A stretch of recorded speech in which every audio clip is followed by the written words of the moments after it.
అందరికీ నమస్తే. రాష్ట్రంలో రాజకీయ రచ్చ జరుగుతుంది. దేని గురించి?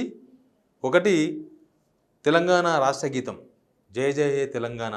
మన రాష్ట్రం కోసం ఒక గీతాన్ని ప్రభుత్వం గుర్తించింది.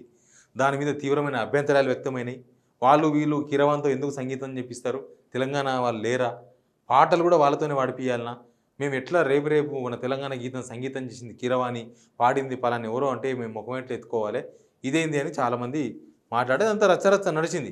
కేటీఆర్ చార్మినార్ దాకా కూడా పోయించిండు. దీనికోసం ప్రభుత్వ లోగోలో చార్మినార్ తర్వాత కాకతీయ కళాతోరణం ఎత్తేస్తున్నారు అని వార్తల పైన అక్కడి నుంచి వరంగల్ నుంచి కూడా అట్లాంటి ప్రతిస్పందన వచ్చింది. మా తోరణం ఎత్తేస్తే మా ఆత్మగౌరవం దెబ్బతింటుంది, కాకతీయ కళాతోరణం ఉండాల్సిందే అని. ఇంత జరిగినా సరే చార్మినార్ ఎత్తేస్తున్నారంటే, చార్మినార్ ఆ గుర్తు తీసేస్తున్నారంటే బీఆర్ఎస్ వర్కింగ్ ప్రెసిడెంట్ కేటీఆర్ ఆడిపోయిండు. కానీ అసలు చార్మినార్ నా అడ్డా, చార్మినార్ దేగులేంగే, కోనాతే ఆవు బై అని ఇట్లాంటి వార్నింగ్లు ఇచ్చే ఎంఐఎం మాత్రం స్పందించలేదు. అసలు ఎంఐఎం నేతలు ఎటుపోయినరు? ప్రభుత్వ లోగోలో చార్మినార్ ఎత్తేస్తున్నారంటే హైదరాబాద్ పరువు పోతుంది, హైదరాబాద్ బ్రాండ్ అంబాసిడర్ పోతుంది, ఇట్లాంటి చర్చలు జరిగినాయి. నిజానికి మనకు హైదరాబాదు అంటే చార్మినారే. కొత్త కొత్త హైటెక్ సిటీ, తర్వాత నెక్లెస్ రోడ్డు, ఇప్పుడు కొత్త సెక్రటేరియట్, అమరవీరుల స్తూపం, ఇట్లాంటి చాలా వచ్చినాయి, చాలా గుర్తులు వచ్చినాయి. కానీ చాలా కాలం నుంచి మనకు కాదు, మన తాతల ముత్తాతల కాలం నుంచి హైదరాబాద్ అంటే చార్మినార్, చార్మినార్ అంటే హైదరాబాద్. చార్మినార్ మీద చాలా సాంగ్స్ కూడా చూసినాం కదా, రిమ్జిమ్ రిమ్జిమ్ హైదరాబాద్, చార్మినార్, రకరకాల ఉన్నాయి.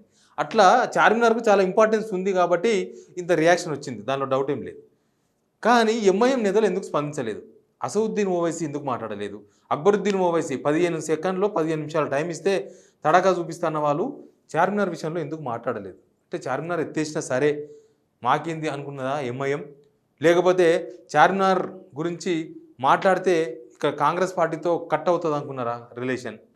కాంగ్రెస్ పార్టీతో కొంత రిలేషన్ మెయింటైన్ చేస్తున్నారు. ఏ పార్టీ అధికారంలో ఉంటే ఆ పార్టీతో రిలేషన్స్ మెయింటైన్ చేయడం వాళ్ళ బ్లడ్లో ఉంది. వాళ్ళు ఏ పార్టీ అధికారంలోకి వస్తే ఆ పార్టీలకి ఈజీగా కలిసిపోతారు. ఒక బీజేపీ ప్రభుత్వం వస్తే ఏం జరుగుతుందో మనకు తెలియదు, కానీ మనం కాంగ్రెస్ ప్రభుత్వం ఉన్నప్పుడు చూసినాం, అంతకుముందు టీడీపీ ప్రభుత్వం ఉన్నప్పుడు చూసినాం, తర్వాత బీఆర్ఎస్ గవర్నమెంట్ వస్తే దాంతో కలిసిపోయినారు, ఇప్పుడు మళ్ళీ కాంగ్రెస్ వస్తే మళ్ళీ కాంగ్రెస్తో కలిసి తిరుగుతున్నారు. కాబట్టి కాంగ్రెస్తో ఇప్పుడు కలిసి ఉన్న సంబంధాలు పోతాయి. అనవసరంగా రేవంత్ రెడ్డి తీసుకున్న నిర్ణయమో, ప్రభుత్వం తీసుకున్న నిర్ణయం పైన మనం ఎందుకు దాన్ని విమర్శించాలనో అనుకున్నారా? కానీ చార్మినార్ పోతే హైదరాబాద్ కన్నా ఎక్కువ ఓల్డ్ సిటీ ఐకాన్ పోతుంది కదా. ఓల్డ్ సిటీ అడ్డా చార్మినార్, అంతే కదా. చార్మినార్ అంటే ఓల్డ్ సిటీ అడ్డా. అట్లాంటి నిజాం రాజులు కట్టిన చార్మినార్ అది, అంత పెద్ద ఐకాన్ తీసేస్తామంటే ఎందుకు మాట్లాడలేకపోయినరు? అక్బరుద్దీన్ ఎందుకు మాట్లాడలేదు? బయటికి అయితే ఎవరు మాట్లాడలేదు. లోపల మరి డైరెక్ట్గా రేవంత్ రెడ్డి గారికి ఫోన్ చేసి ఏమైనా మాట్లాడుకున్నారేమో తెలియదు బహుశా. అందుకే వెనుకకు పోయినరామని కూడా మనకు తెలియదు. దానికి రీజన్స్ అంత పర్ఫెక్ట్ రీజన్స్ మనం చెప్పలేము. అసదుద్దీన్ ఓవైసీ రేవంత్ రెడ్డిని ఒప్పించిండేమో అని కూడా మనం అనలేము. కానీ అసదుద్దీన్ ఓవైసీ ఎందుకు మాట్లాడలేదు? అసదుద్దీన్ ఓవైసీ కేవలం ఓట్ల కోసం మాత్రమే మాట్లాడతారా? చార్మినార్ ఎత్తేస్తే అది ముస్లింల మనోభావాలు దెబ్బతినవా? చార్మినార్ ఎత్తేస్తే ఓల్డ్ సిటీ ప్రాబ్లం పోదా? ఓల్డ్ సిటీ గుర్తింపు పోదా?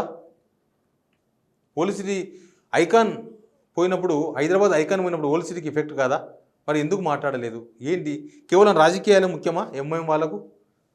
ఈ కాంగ్రెస్తో రిలేషన్షిప్లో ఉండకపోతే కష్టం అవుతుంది, అధికార పార్టీతో రిలేషన్షిప్లో ఉండడం అలవాటు ఎంఐఎం కాబట్టి అనవసరంగా చార్మినార్ గురించి మాట్లాడితే ఆ రిలేషన్స్ కట్ అయిపోతాయి, చార్మినార్ గురించి మాట్లాడితే ఎవరికో కోపం వస్తుంది, చార్మినార్ గురించి మాట్లాడితే ఇంకేదో జరుగుతుందని చెప్పి ఎంఐఎం వాళ్ళు నోరు మూసుకున్నారా?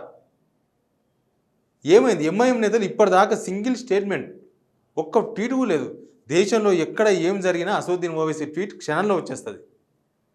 ఇంకా కొంతమంది నేతల మీద అయితే చాలా శరవేగంగా అసదుద్దీన్ ఓవైసీ ఏ భూపాల్లో ఉన్నా, ఏ మధ్యప్రదేశ్లో ఉన్నా, ఏ గుజరాత్లో ఉన్నా, ఇక్కడ హైదరాబాద్లో, తెలంగాణలో ఏదైనా జరిగితే టక్కున ఒక ట్వీట్ వదిలేస్తారు. అట్లాంటిది ఈ రచ్చ దాదాపు వారం 10 రోజుల నుంచి నడిచింది. వారం 10 రోజులు దీని మీద చర్చలు నడిచినాయి. మొత్తం సోషల్ మీడియా అంతా దాని మీదే కాన్సన్ట్రేషన్ చేసిండ్రు. అసలు హైదరాబాద్ తీసేయడం ఏంది, చార్మినార్ తీసేయడం ఏంది, హైదరాబాద్ మీన్స్ అటు తోరణం, కళాతోరణం, కాకతీయుల కళాతోరణం తీసేయడం ఏంది? ఇట్లా జరిగితే ఎంఐఎంలు ఎందుకు అంత అవకాశానికి కేవలం రాజకీయమే అవకాశమా, లేదా అవకాశవాద రాజకీయమా? ఎందుకు మాట్లాడలేదు? దీనికి ఎప్పటికైనా సమాధానం చెప్పాల్సి వస్తుంది కదా అసదుద్దీన్ ఓవైసీ. రేపన్నాడు బయటకు వస్తారు, విజయాలు కాకపోతే రేపైనా బయటకు వస్తారు కదా. ఆ రోజైనా మాట్లాడాల్సిందే కదా. కేవలం హిందువులు సెంటిమెంట్ కోసం హిందువులపై మాత్రమే మాట్లాడతారా? కేవలం హిందువులను టార్గెట్ చేసి మాత్రమే మాట్లాడతారా ఎంఐఎం నేతలు? ముస్లిం ఓట్లన్నీ కూడా పోలరైజ్ చేసేందుకు మాత్రమే మాట్లాడతారా? హిందువులు టార్గెట్ చేస్తే తప్ప ముస్లిమ్స్ పోలరైజ్ గారన్న విషయాలపైన మాత్రమే మాట్లాడతారా? చార్మినార్ విషయాన్ని ఎందుకు మాట్లాడలేదు? చార్మినార్ అనేది అందరిది, కానీ ఆ అడ్డాలో ఉన్నది మీరే కదా. మొత్తం హైదరాబాద్ పార్లమెంటుని ఇన్ని సంవత్సరాలు ఏలుతున్నారు కదా. 35 ఏళ్ళ నుంచి మీ పార్టీ గెలుస్తుంది, మీ వాళ్ళే ఉన్నారు కదా. హైదరాబాద్ ఓల్డ్ సిటీకి మొత్తం నేనే సీఎం అని చెప్పుకుంటారు కదా. రాష్ట్రానికి ఎవరైనా ముఖ్యమంత్రి, కానీ ఓల్డ్ సిటీకి మాత్రం నేనే ముఖ్యమంత్రి అని ఎన్నిసార్లు చెప్పుకోలేదు మీరు? కానీ ఎందుకు మాట్లాడలేదు మరి? చార్మినార్ను ఓల్డ్ సిటీ నుంచి తీసేయడానికే లేకపోతే తప్పించడానికి కూడా మీరు రెడీగా ఉన్నారా? వదిలేసుకోవాలనుకుంటున్నారా చార్మినార్ను? ఎప్పటికైనా అసదుద్దీన్ ఓవైసీ ఈ విషయంలో దోషిగా నిలబడక తప్పదు. చార్మినార్ తీసేస్తామంటే ఎందుకు మాట్లాడలేదు అసదుద్దీన్ ఓవైసీ అని అడిగే ప్రశ్నలకు జవాబు చెప్పేందుకు కూడా రెడీగా ఉండాల్సి వస్తుంది అసదుద్దీన్ ఓవైసీ అండ్ అక్బరుద్దీన్ ఓవైసీ.